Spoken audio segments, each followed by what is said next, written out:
So let's go ahead and see an example of exactly this. Let's say that x of s, t, and u is equal to st squared plus u. Let's say that y of s, t, u is equal to s minus t. Let's say that z of s, t, u is equal to 3u. Notice that I'm writing z and y as functions of s and t and u, even though only the u appears in the z, and that's okay. It just means that when I do out my chain rule, my derivative with z with respect to x, s, for example, would just be 0, because the derivative here, you would treat 3u as a constant, and the derivative with respect to s would just be 0. So let's say that I want to try to find df dt where f of x, y, z is equal to maybe 4x, y minus z squared. So let's go ahead and use our multivariable chain rule. So multivariable chain rule tells me that derivative of f with respect to t is equal to the derivative of x with respect to t. So f dx is treating y as a constant, and I just get 4y, times dx dt. So I'm looking at my x function and finding the derivative with respect to t. Maybe I should write these pieces underneath it. So this is df dx dx dt. And the derivative of this chunk with respect to t, I'm treating u and s as constants, and I get 2st plus, next I need to do df dy, dy, dt. So my derivative of f with respect to y, treating x as a constant, I just get 4x. And then my derivative of y with respect to t in this case is -1. And then finally, I need my df, dz, dz, dt. And my derivative of f with respect to z gives me -2t. And my derivative of z with respect to t, as we already saw, is just going to be equal to 0. So this term is going to drop off. Finally, the final step of chain rule, just like before, I mean, it's not technically incorrect to leave this with y's, x's, and z's, but it's sort of sloppy notation to mix my major variables with the minor variables. So now I'm going to go ahead and plug in, instead of leaving a y here, I'm going to write y in terms of s and t. So in this case, I get 4 times y, which is s minus t, times 2st, plus 4 times x. X in this case is this whole chunk, st squared plus u, times -1. I'll just change this to a -1. And then my final term is just 0. If I wanted to, I could do a little bit of algebra to clean this up, but I think that you get the idea of this example.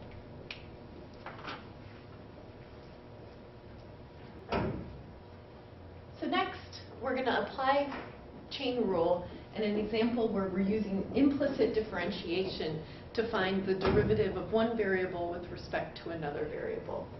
So let's say that we have a function f of xy equals z, like the functions that we typically have. And we know that the graph of this function will look something like ordered triples with x, y, and then for my z coordinate, that's exactly equal to my f of xy coordinate. Now let's say that this function, or this graph, we could think of this graph as a level curve of a 3-variable function. So suppose the graph of x, y, f of xy can be represented,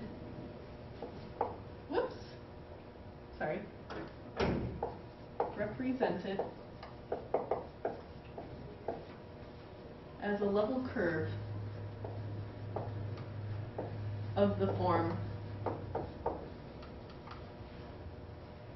I'm making a new function now. I'm going to signify that with a capital F. It's going to be a 3-variable function rather than a 2-variable function. And it's going to be a function capital F of x, y, z is equal to 0. When I do an example of this, I think it'll be a little more clear, but this is just the theory setting this up. So let's say that we have a level curve written as a 3-variable function. And I want to know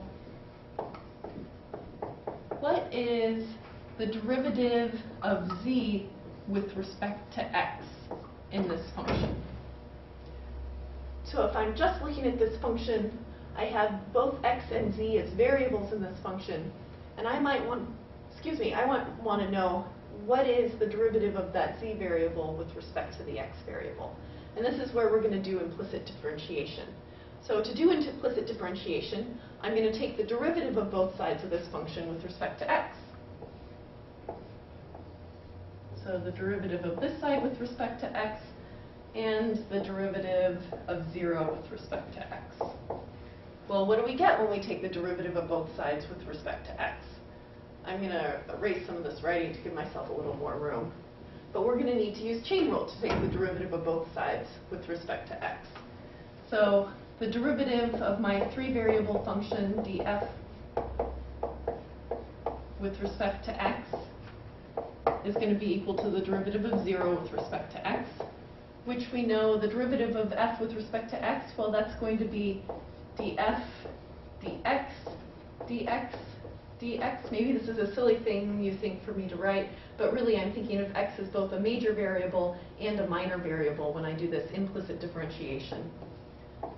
Then I take my derivative with my second major variable, df dy dy dx, and then I have to take the derivative df dz dz dx.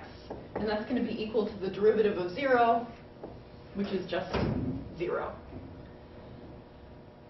Right now this looks pretty messy, but there are some things that we can simplify.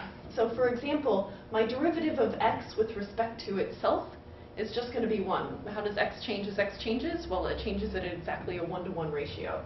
So I know that this can turn into a 1. Maybe I'll highlight these.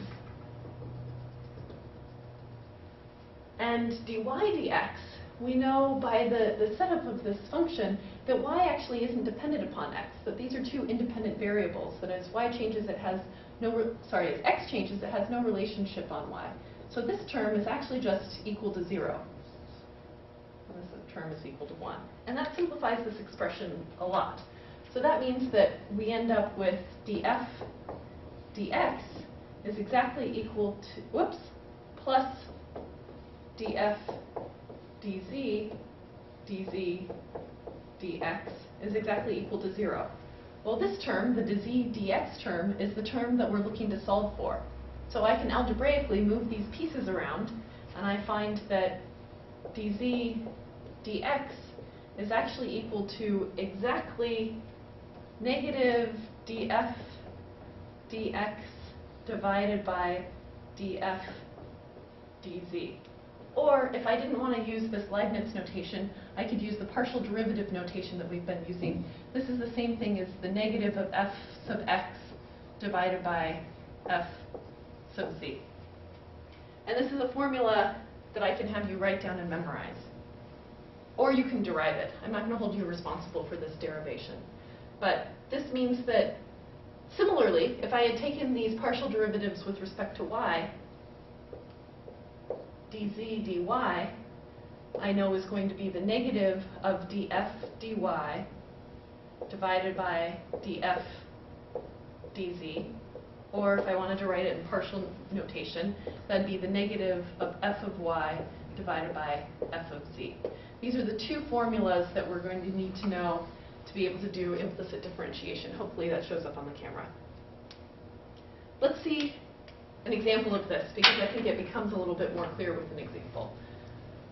So let's say that our function f of xy is given by x squared plus y squared. And we know what the graph of this looks like. This is our favorite classic paraboloid.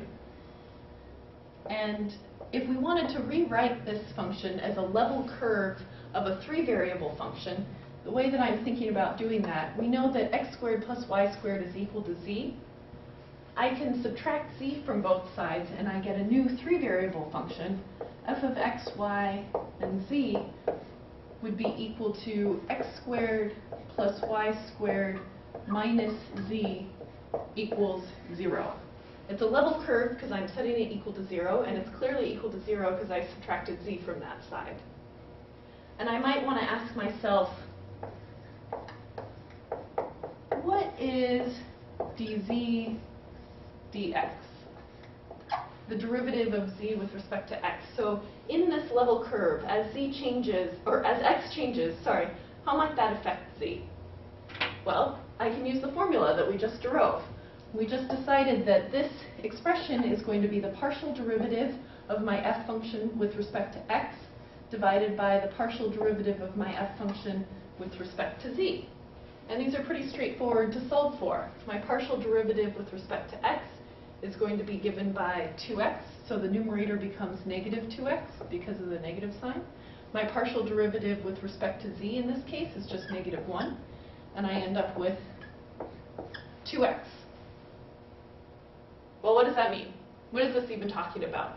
Really, this is saying that as my x, the relationship between the changing in my x value and the changing of my z value at an instantaneous rate of change. I'm going to make a connection here, too, that it's not at all surprising that this is exactly equal to 2x.